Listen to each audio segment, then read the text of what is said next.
Olá para você, está começando o conteúdo extra desta semana. Hoje é sexta-feira, dia 24 de julho de 2026. Eu tenho o prazer em receber a geriatra médica Sumika Mori. Ela vai falar sobre a saúde do idoso. No próximo domingo, dia 26, é Dia Mundial dos Avós, pessoas tão importantes para a nossa formação. Sumika, muito obrigado pela sua atenção, compreensão com a gente aqui, disponibilidade do seu tempo. Fala um pouquinho para a gente a questão da saúde do idoso. Como é que ele tem que se prevenir nessa idade? Olha, Eduardo, obrigada pelo convite, né? 2 dias adiantado, mas parabéns para todos os avós que educam ou deseducam, né, os netos aí nessa vida, mas esse é o papel deles. Bom, o que é importante assim para a prevenção de um envelhecimento para que ele seja o melhor possível, né, Eduardo? Número um, exercício físico, se mexer, tá?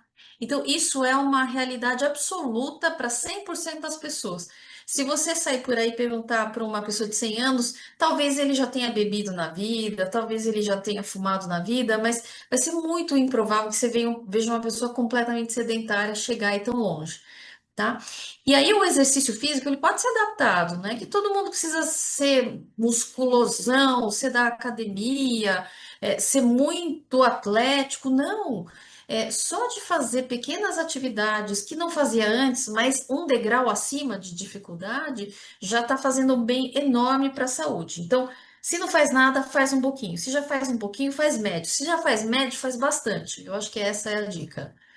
E a questão de você citou do exercício, mas tem que ser planejado desde o, como diz assim, no começo da nossa idade, mais novo, para chegar quando está na fase mais idosa, vamos dizer assim, 60, 65, 70 anos, para já pegar uma aptidão, ele já pode já começar já a fazer com 70 anos, vamos pegar uma atividade. Qual atividade você indicaria?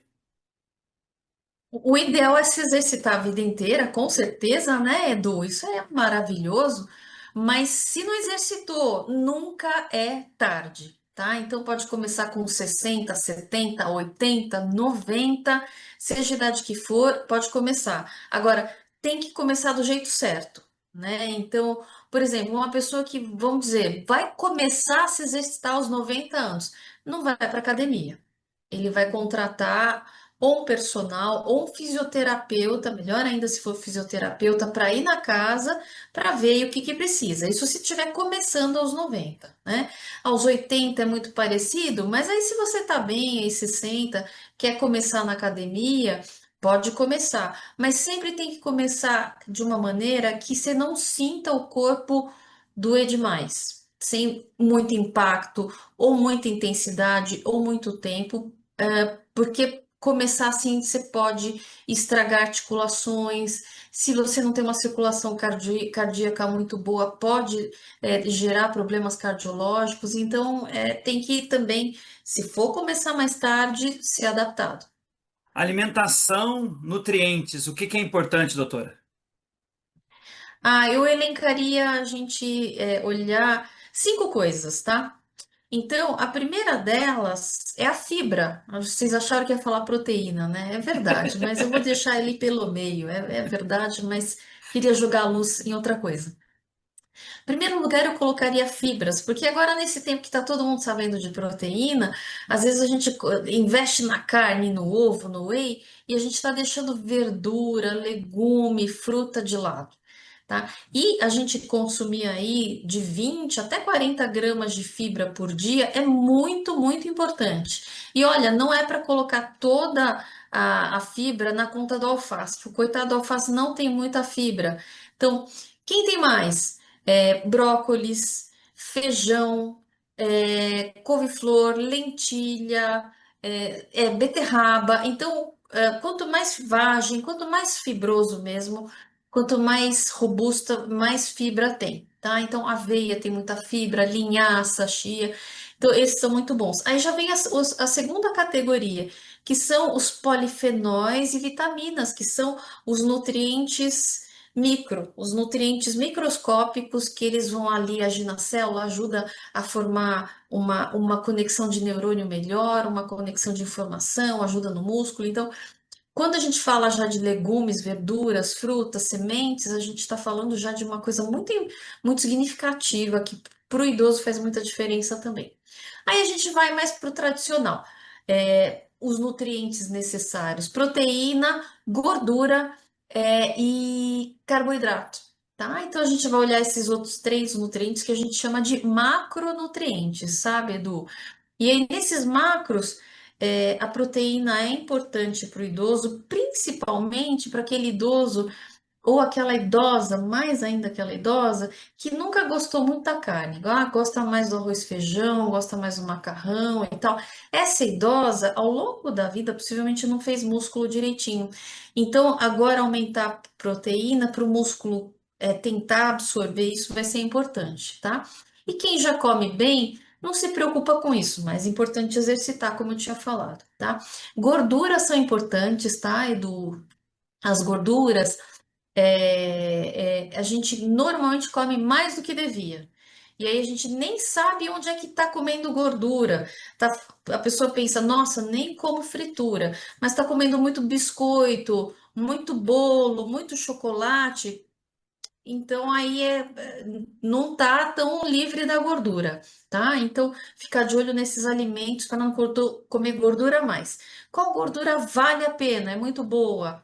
Ovos, azeite, abacate. Então são sementes, né? Então amêndoa, castanha do Pará. Então essas são as gorduras melhores. E por fim os carboidratos, que olha, eles têm que fazer parte da alimentação e eles têm que ser responsáveis por metade das nossas calorias ingeridas, tá?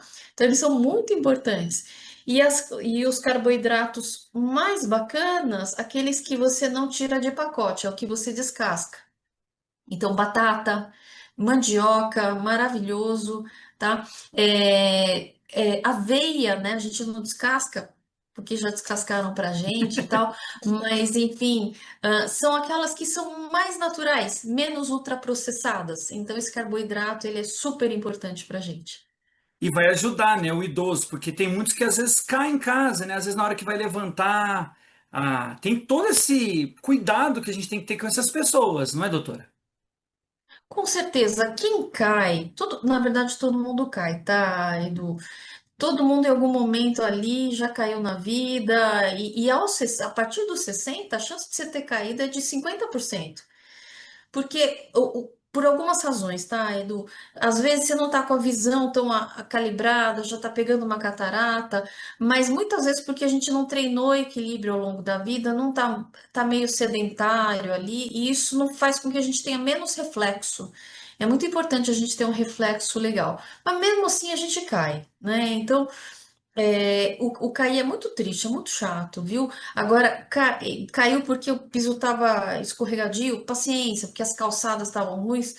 Puxa vida, era para não acontecer, mas acontece. Agora, tem aquelas pessoas que caem por um nada, nem sabe por que caiu, e aí caiu no banheiro, aí mês seguinte caiu na cozinha.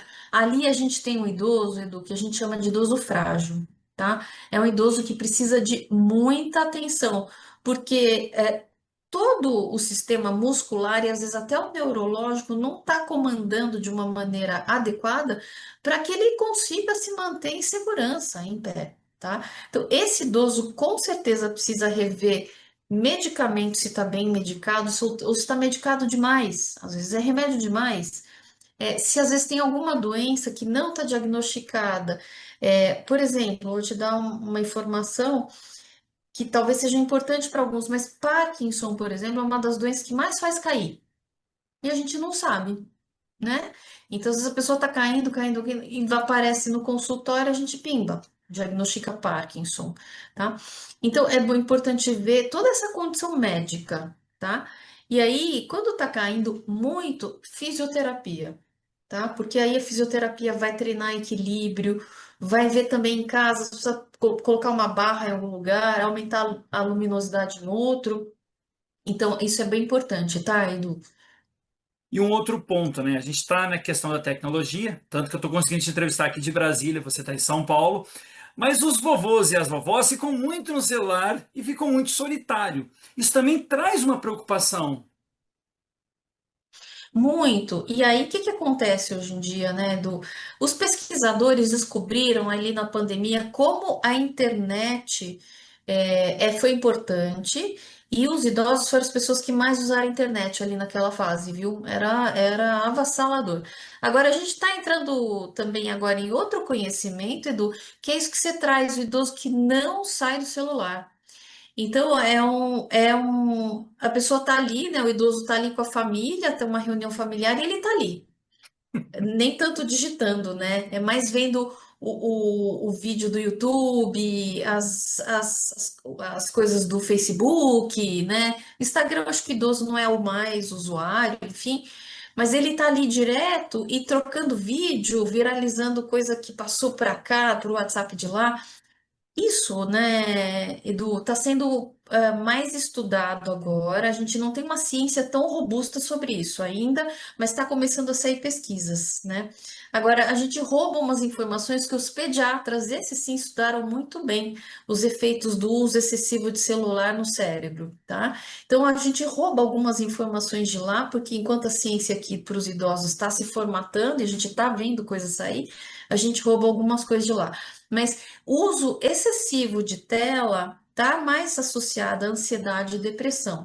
No idoso, a gente está esperando informações aí mais sólidas, mais consolidadas, para ver se isso tem a ver com Alzheimer, por exemplo. Tá? Então, usa a tela demais porque está parado, não socializa, né, Edu? Que você acabou de falar, fica ali isolado. Então, isso pode ser que seja uma verdade, né? A falta de poder se concentrar, deixar de ler, deixar de passear, isso está acontecendo com muita gente, inclusive aqui no meu consultório, Edu, vejo muito, mas muito. E às vezes quando eu pergunto, você quer que eu te ensine a ver quanto tempo de celular você está usando? E eu mostro para a pessoa, ela quase cai para trás quando aparece ali 4, 6 horas de uso de celular, sendo que não tem nada de trabalho ou de função, que se abrir o nosso celular a gente está perdido, né? Porque Sim. realmente a gente usa para caramba também para trabalhar, mas essas pessoas não têm essa parte de trabalho, é puramente lazer. E ainda hoje em dia tem o risco do vício em jogos, seja de azar ou não, isso é um assunto de saúde pública, né? Inclusive, não sei se você sabe, Edu, se já foi divulgado aí pela tua rede, mas se você entrar em canais ali do gov.br, você pode bloquear empresas de bets, de apostas, para não te acessarem, que você não entra, nessas contas, tá? Acho que é tão importante que o governo está até atuando nisso. Mas também tem aqueles Candy Crush, né, Edu? Aí o Candy Crushzinho ali, o pessoal vai que vai e não exercita a cabeça, tá? Nada assim é, é comparável à interação humana.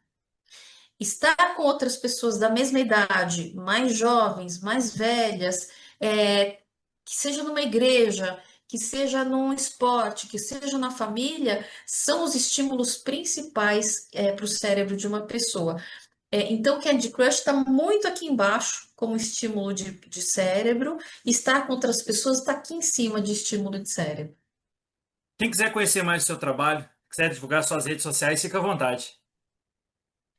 Bom, então, se vocês quiserem me conhecer também e acompanhar esse tipo de conteúdo, meu Instagram é doutora Sumika Geriatra, sendo que doutor é DRA.